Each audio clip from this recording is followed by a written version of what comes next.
Friends, बाल मंदिर के इस चैनल पर आपका एक बार फिर हार्दिक स्वागत। आज हम कोलाइड के गुणधर्म पढ़ेंगे कि भाई कोलाइड जो होता है, कोलाइड के रियलिटी में गुणधर्म क्या होते हैं, है ना। तो इसके अंदर सबसे पहला गुण आता है, वो है विसमांक प्रवृत्ति। क्या कह सकते हैं आप?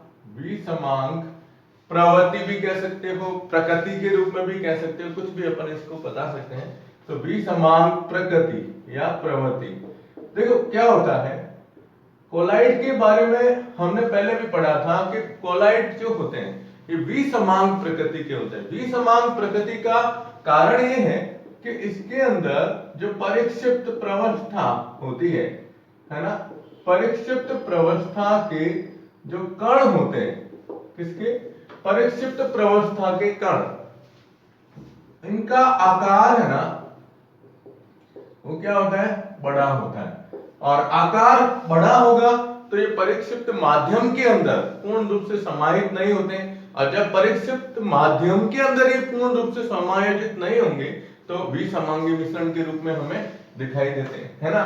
तो इसमें आपको मैंने उदाहरण भी बताया था, याद हो तो, रेत का जैसे जलीय विलयन लेते हैं, रेत है, रेत को हम जब, आप रेत का विलयन भी कह सकते हो, या लकड़ी का बुरादा होता है, लकड़ी का बुरादा। तो लकड़ी का बुरादा जो है, लकड़ी के बुरादे को अगर हम किस में डालें? जल में डालने पर, तो यही है कि रेत को जल में डालो या लकड़ी के बुरादे को जल में डालने पर आप देखते हो इनके कण जो होते हैं वो पानी के अंदर तैरते हुए दिखाई देते हैं। तो वो एक तरह से क्या हुआ? विसमांगी मिश्रण के रूप में कहलाता है। तो कोलाइडी का सबसे पहला गुण यही है, विसमांग प्रकृति या विसमांग प्रवृत्ति के रूप में भी बता सकते हो। दूसरा इसका पॉइंट आता है, वह है अस्थिरता। अस्थिरता का मतलब ये है कि आप देखते हो कि कण जो होते हैं, जैसे अपन ने इसी का ही उदाहरण दिया, कण जो होते हैं ना, इनके बताया है कि परिक्षिप्त प्रवस्था के कणों का आकार क्या है? बड़ा है ना। तो इसमें भी कारण यही बताया है, अस्थिरता का कारण क्या बताया है? आकार बड़ा होना, किसका? कणों का। और वो भी किसके? परिक्षिप्त प्रवस्था के, परिक्षिप्त प्रवस्था के कणों का आकार, कणों का आकार बड़ा होता है। और आकार बड़ा होता है इसलिए जैसे जैसे देखो आप, ये है कोई एक, अपन ने बीकर के अंदर ये पानी भरा हुआ है, परिक्षिप्त माध्यम है ये, और माध्यम के अंदर कण है, इसके ये कण अपन को दिखाई दे रहे हैं, है ना। अब ये कण क्या है? अस्थिर रहते हैं। अस्थिर रहने का कारण क्या है? इनके कणों का आकार क्या है? बड़ा है ना। तो कुछ समय बाद क्या होगा?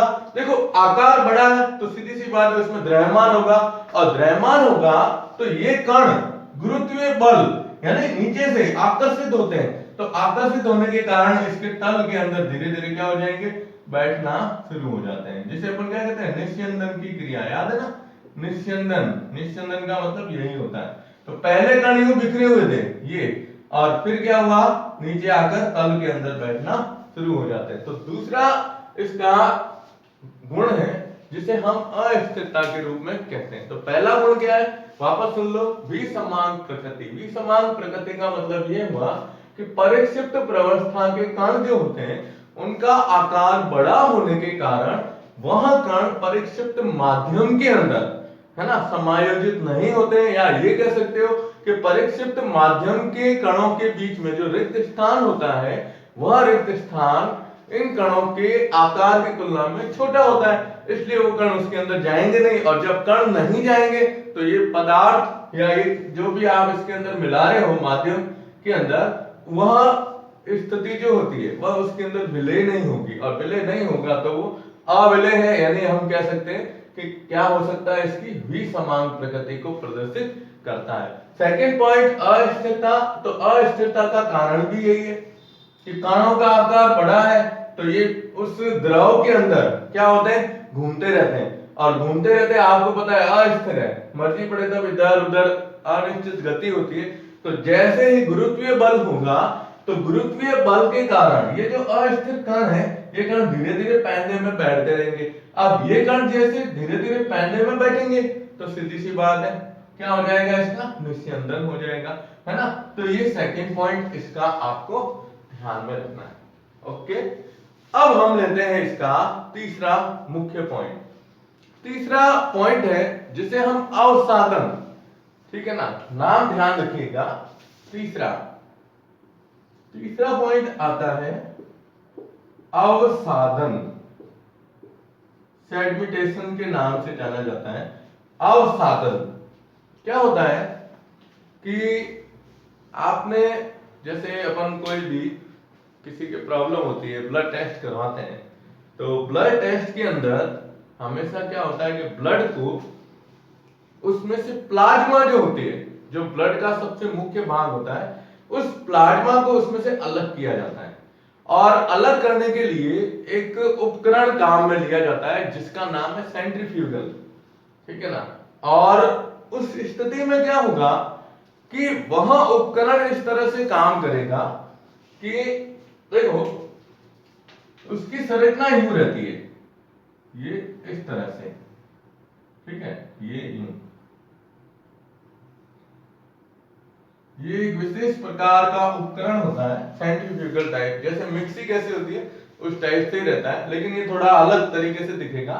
इसके अंदर क्या होता है कि छोटे छोटे यूं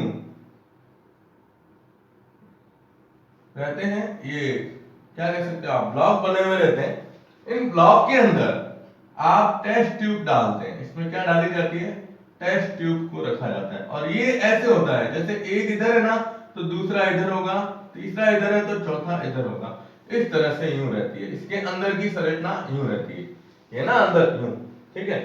अब ब्लड को क्या करते हैं, ये प्लाज्मा अलग करने के लिए, यही इसे अपकेंद्रीय मशीन के नाम से जाना जाता है, अप केंद्रीय मशीन भी कह सकते हो आप, सेंट्रीफ्यूगल, ठीक है ना। तो इसमें क्या होगा कि जब ब्लड को, जैसे ये नली है, कांच परत नली है, इसके अंदर ब्लड भर दिया और दूसरी नली के अंदर जैसे वाटर भर दिया, जितना है उसके हिसाब से। अब इन दोनों को इसके आमने सामने यूं रख देते हैं, यूं। फिर ये क्या होता है, इसको जब चालू करते हैं तो ये अपने यूं तेज गति से घूमती है, एक एक स्तर पर जोरदार, ठीक है ना। अब वो समय के ऊपर होता है, 5 मिनट 10 मिनट 15 मिनट तक उसको लगातार घुमाते हैं। तो घुमाने पर क्या होगा कि ब्लड के अंदर जो प्लाज्मा भाग है वो इसके नीचे की तरफ यूं बैठ जाता है, ठीक है ना। तो वो अलग से हमें दिखाई देगा। तो यहां पर इसी सिद्धांत पर आधारित है कि अवसादन के अंदर, अवसादन की जो प्रक्रिया होती है, इसमें कोलाइड जो होते हैं, कोलाइड सॉल्व होते हैं, इन कोलाइड सॉल्व को इसके अंदर अपकेंद्रीय मशीन के अंदर घुमाकर, ठीक है ना, उसके अंदर रख के और बहुत तेज गति से घुमाया जाता है और घुमाकर उसका निस्संदन करते हैं, निस्सादित किया जाता है। इसको निस्सादित कहते हैं। निस्सादित का मतलब ये हुआ कि प्रवस्था और माध्यम दोनों को क्या किया हमने, अलग कर दिया। तो आप इसकी परिभाषा लिखेंगे तो ये कहेंगे कि अपकेंद्रीय मशीन में कोलाइड सॉल को तेज घुमाकर सॉल का निस्सादित करना, क्या करना, निस्सादित करना, क्या कहलाता है, अवसादन कहलाता है। क्या कहलाता है, अवसादन कहलाता है। तो ये 3 इसके शुरुआत के अपन कह सकते हैं गुण हैं। पहला विसमान प्रकृति, दूसरा अस्थिरता, ये दोनों एक जैसे हैं, तीसरा आ गया अवसादन करना, चौथा हम लेते हैं पृष्ठीय क्षेत्रफल क्या होता है इसके बारे में। तो आप पहले इसका स्क्रीनशॉट ले लो। ओके, अब देखो चौथा पॉइंट आता है इसके अंदर, वो है पृष्ठीय क्षेत्रफल। आपको पता है कोलाइड जो होते हैं, कोलाइड के कण जो होते हैं ना, कोलाइड के कणों का सतही पृष्ठीय क्षेत्रफल जो होता है, चौथा पॉइंट है सतही या पृष्ठीय, सतही क्षेत्रफल भी कह सकते हो या इसको हम पृष्ठीय क्षेत्रफल भी कह सकते हैं, पृष्ठीय क्षेत्रफल। तो यहां हमें ये ध्यान रखना है कि कोलाइड, इसमें आपको सीधा यही बताना है कि कोलाइड जो होते हैं, कोलाइड कणों का कुल सतही क्षेत्रफल, सतही क्षेत्रफल जो होता है वो बहुत अधिक होता है, बहुत क्या होता है, अधिक। ठीक है, और बहुत अधिक होने के कारण, बहुत अधिक होने के कारण यह एक उत्तम अधिशोषक का कार्य करते हैं, अधिशोषक का कार्य करते हैं। ये आपको थोड़ा सा इसके अंदर ध्यान में रखना है। क्या कह रहा है कि कोलाइड कणों का कुल सतही क्षेत्रफल, आपको याद है हमने अधिशोषक पढ़ा था, तो अधिशोषक के अंदर बताया गया है कि अधिशोषक की जो सतह होती है, मतलब जो ये पृष्ठ सतह है, इस पृष्ठ सतह का क्षेत्रफल जो होगा वो जितना अधिक होगा उस पर अधिशोषण की क्रिया उतनी क्या होती है, अधिकतम होती है। तो यहां पर सतही क्षेत्रफल के बारे में भी यही बताया गया है कि कोलाइड कणों का कुल सतही क्षेत्रफल जितना अधिक, वैसे बहुत अधिक होता है, तो अधिक होने के कारण ये क्या करते हैं, उत्तम अधिशोषक की तरह व्यवहार करता है ना। तभी तो देखो आप कोलाइड की बात की जाती है, हमने पहले पढ़े हैं अधिशोषक के अंदर, जैसे हमने पढ़ा था कि ये जो अपने चारकोल होता है या जिलेटिन होती है ना, या हम ये कह सकते हैं चारकोल, मुख्य रूप से सिलिका जेल आता है, तो ये जेल वगैरह क्या होते हैं, इनके ऊपर पृष्ठीय क्षेत्रफल बहुत अधिक। अब ये सारे मिक्सचर होते हैं, विसमांगी मिश्रण है जो कोलाइड के रूप में भी दिखाई देते हैं, है ना। तो इनका पृष्ठीय क्षेत्रफल इतना अधिक होता है कि उसके ऊपर गैसें जो होती हैं वो आसानी से क्या हो जाती है, अधिशोषित हो जाती है। ठीक है ना। तो आपको इसमें ये ध्यान में रखना है कि सतही क्षेत्रफल या पृष्ठीय क्षेत्रफल को हम किस प्रकार से प्रदर्शित कर सकते हैं। ठीक है, अब पांचवा पॉइंट है इसका, ये याद रखना है, वेरी मोस्ट इंपॉर्टेंट पॉइंट है ये, पांचवा, छठा और दो पॉइंट है इसमें, पांचवा, छठा और सातवां पॉइंट है, थोड़ा सा ध्यान रखिएगा। ये है पांचवा पॉइंट है रंग प्रदर्शन। क्या कहते हैं, रंग प्रदर्शन। अब रंग प्रदर्शन का मतलब ये है कि जो कोलाइड विलयन होते हैं, कोलाइड विलयन अलग अलग प्रकार से रंग प्रदर्शित करते हैं, कोलाइड विलयन की बात कर रहा हूं। और वह रंग प्रदर्शन का जो मुख्य कारण होता है वो है कि कोलाइडी कण जो होते हैं ना, वो प्रकाश की तरंग दैर्ध्य जो होती है, उस प्रकाश की तरंग दैर्ध्य, प्रकाश का जब प्रकीर्णन करते हैं तो प्रकीर्णित प्रकाश की तरंग दैर्ध्य क्या है, उस तरंग दैर्ध्य के आधार पर इसके द्वारा, विलयन के द्वारा रंग प्रदर्शित किया जाता है। ठीक है ना। देखो मैं इसको शॉर्ट लाइन में अगर अपन लिखते हैं, चलो इसमें यूं लिखें, देखो कोलाइड विलयन, कोलाइड विलयन जो होते हैं, हम इसको ये बता सकते हैं कि कोलाइड विलयन का रंग परिक्षिप्त प्रवस्था, परिक्षिप्त प्रवस्था द्वारा, प्रवस्था द्वारा प्रकीर्णित, अब देखो वर्ड क्या आ रहा है, प्रकीर्णित प्रकाश की तरंग दैर्ध्य, तरंग दैर्ध्य के आधार पर दर्शाया जाता है, आधार पर दर्शाया जाता है। क्या कहता है ये कि जो प्रकाश का प्रकीर्णन होता है, प्रकाश के प्रकीर्णन के अंदर उस प्रकाश की तरंग दैर्ध्य कितनी है, तो तरंग दैर्ध्य के आधार पर ही हम ये कह सकते हैं कि वह इस प्रकार से रंग प्रदर्शित करेगा। और एक चीज ध्यान रखिएगा कि कोलाइड कण जो होते हैं या कोलाइड विलयन जो होता है, वह विलयन जितना ज्यादा तरंग दैर्ध्य है ना वाले प्रकाश का प्रकीर्णन करेगा तो वो जिस तरंग दैर्ध्य के आधार पर, यानी जिस तरंग दैर्ध्य का प्रकीर्णन सबसे ज्यादा करेगा उसी के आधार पर उसका रंग प्रदर्शित किया जाएगा। तो इसके अंदर आपको एक स्पेशली एग्जांपल ध्यान रखना है, वह है सिल्वर सॉल्व। जो सिल्वर सॉल्व होते हैं, सिल्वर सॉल्व का रंग अलग अलग तरंग दैर्ध्य पर अलग अलग प्रकार से प्रदर्शित किया जाता है। जैसे हम इसका उदाहरण लेते हैं, देखिए, तो सिल्वर सॉल्व जो होती है, ध्यान दीजिएगा,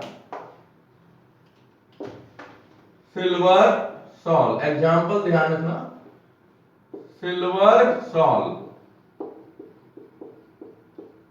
जो होती है ना, सिल्वर सॉल्व का रंग, अब देखो पहला आता है इसमें, अब अपन क्या कर रहे हैं, तरंग दैर्ध्य के मान के आधार पर, तरंग दैर्ध्य है ना, तरंग दैर्ध्य के मान के आधार पर, अब जैसे तरंग दैर्ध्य का मान पहला दिया है, तरंग दैर्ध्य को किसके द्वारा दर्शाते हैं, लैम्डा के द्वारा, है ना। अब इसका मान अगर ये दिया हुआ है 6 इंटू 10 की घात -5 nm, पहला दिया है 6 इंटू 10 की घात -5 nm के रूप में दिया जाता है ना, ये आपको पता है ना, nm के रूप में, नैनोमीटर के रूप में दर्शाते हैं। अब अगर इसकी तरंग दैर्ध्य इतनी है तब यहां पीला नारंगी रंग दर्शाता है, कैसा, पीला नारंगी रंग दर्शाएगा, कौन, सिल्वर सॉल्व, ठीक है। और यदि तरंग दैर्ध्य का मान 9 इंटू 10 की घात -5 nm हो तो ये रंग चेंज हो जाएगा और ये हो जाएगा लाल नारंगी रंग, कैसा, लाल नारंगी रंग दर्शाता है। तो इसका मतलब क्या हुआ, आप देखो, इसका मतलब हम ये कह सकते हैं, इसका मतलब ये कहा जा सकता है कि रंग जो होता है वह कोलाइडी कण के आकार पर निर्भर करता है, किसके ऊपर, आकार और आकृति, सॉरी दोनों ले सकते हैं अपन, आकार और आकृति दोनों के ऊपर निर्भर करेगा, ये आपको ध्यान में रखना है। क्या कहता है, कोलाइडी विलयन का रंग परिक्षिप्त प्रवस्था द्वारा जो प्रकीर्णित प्रकाश है उसकी तरंग दैर्ध्य कैसी है उसके आधार पर ये अलग अलग प्रकार से रंग प्रदर्शित करता है। जैसे एग्जांपल दिया है सिल्वर सॉल्व, तो सिल्वर सॉल्व के लिए तरंग दैर्ध्य का मान 6 इंटू 10 की घात -5 nm है, तब तो पीला नारंगी रंग देगा, और 9 इंटू 10 की घात -5 nm आता है, यानी देखो यहां से मान में चेंज आ गया, मान में चेंज आते इसका रंग क्या आ गया, लाल नारंगी रंग के रूप में दर्शाया जाता है, ठीक है ना। तो आप इसका स्क्रीनशॉट ले लो।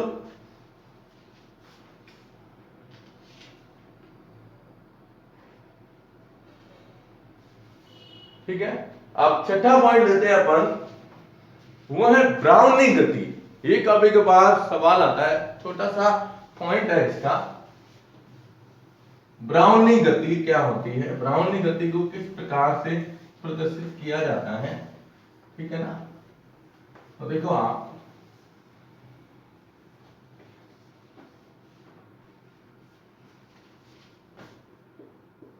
ब्राउनी नाम दिया गया है, ब्राउनी गति, ये आपको ध्यान में रखना है, वेरी मोस्ट इंपॉर्टेंट पॉइंट है। ब्राउनी गति जो नाम दिया गया है, वह जो साइंटिस्ट थे ब्राउनी, क्या नाम था उनका, ब्राउनी, ब्राउनी के नाम के आधार पर दिया गया है। और इन्होंने कहा था कि कोलाइड कण जो होते हैं, क्या कहते हैं, कोलाइड कण जो होते हैं ना, इनकी गति जो होती है वो क्या होती है, अनियमित होती है, अनियमित जिगजैग गति होती है, जिसे हम ब्राउनी गति के नाम से जानेंगे। आप है ना, कोलाइड कहते हैं कि कोलाइडी कण जो विलयन होता है उसको अगर अपन सूक्ष्मदर्शी के अंदर देखेंगे, ठीक है ना, मैं अभी इसका उदाहरण बताऊंगा तब आप समझ जाओगे। सूक्ष्मदर्शी जो होती है, सूक्ष्मदर्शी के अंदर इन्होंने देखा था कि इसके जो कण है वह कण क्या होते हैं इस तरह से। जिगजैग का मतलब क्या होता है कि एक निश्चित दिशा में नहीं होगा। जैसे कॉकरोच की कहते हैं ना जिगजैग गति है, कॉकरोच की जिगजैग का मतलब क्या होता है, कॉकरोच कभी भी सीधे रास्ते नहीं चलेगा, वो हमेशा क्या होगा, कभी इधर जाएगा फिर इधर जाएगा फिर इधर जाएगा, कभी देखो आप सीधे रास्ते से कभी नहीं चलता है। तो उसी तरीके से कोलाइडी कण जो होते हैं ना, इनकी गति भी क्या होती है, जिगजैग होती है। जैसे ये यूं, ये इस तरह से पता ही नहीं चलेगा कहां जा रहा है वो, पहले यहां से इधर फिर इधर फिर इधर फिर वापस घूम गया फिर इधर से फिर इधर।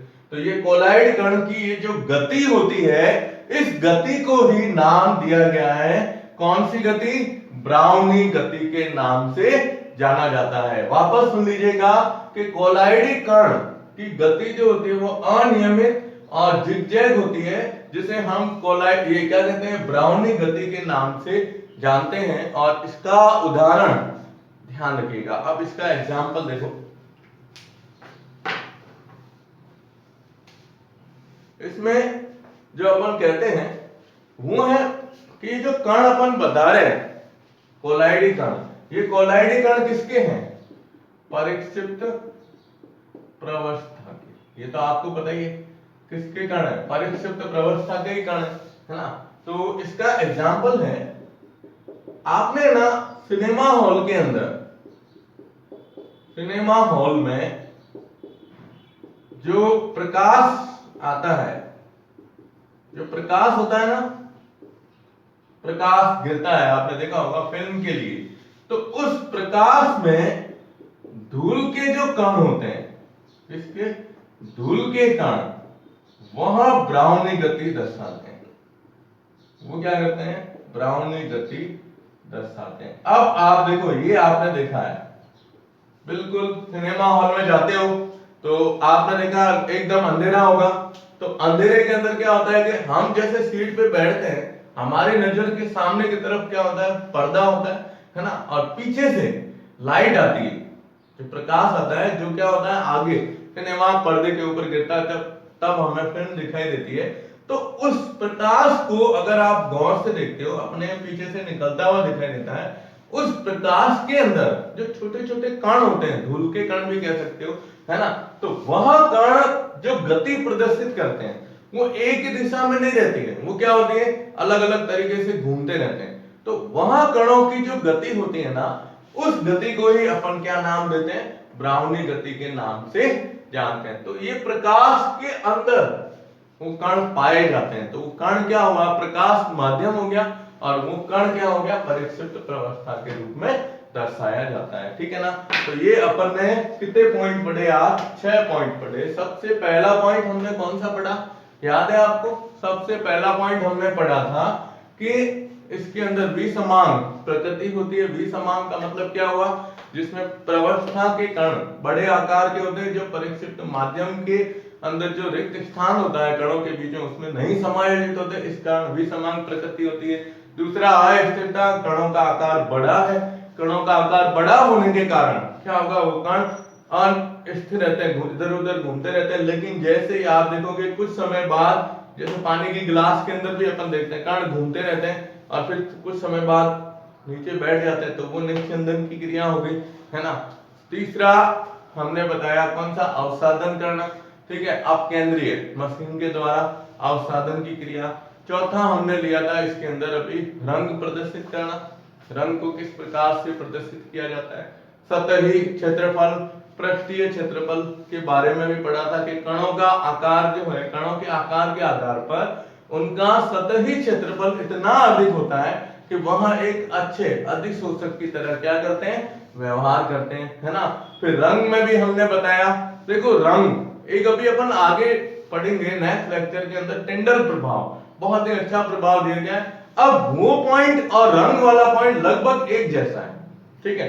तो रंग के अंदर क्या बताया कि जो विलयन के द्वारा प्रकाश को प्रकीर्णित किया जाता है, तो प्रकाश को प्रकीर्णित करते हैं, तो उस प्रकीर्णित प्रकाश की तरंग दैर्ध्य कैसी है, उसके आधार पर ये कोलाइडी विलयन रंग प्रदर्शित करते हैं। और दूसरी चीज कि जब वह कोलाइडी रंग प्रदर्शित करेगा तो वह रंग जो होता है वह परिक्षिप्त माध्यम, ये सॉरी प्रवस्था या इसमें कणों का जो आकार है और आकृति है उसके आधार पर अलग अलग तरह से रंग दर्शाते हैं, है ना। फिर हमने सिल्वर सॉल्ट का उदाहरण लिया, ठीक। सिल्वर सॉल्ट में क्या लिया कि तरंग दैर्ध्य का मान जैसे 6 × 10⁻⁵ nm था, तो वो कौन सा रंग दर्शा रहा था, पीला नारंगी रंग।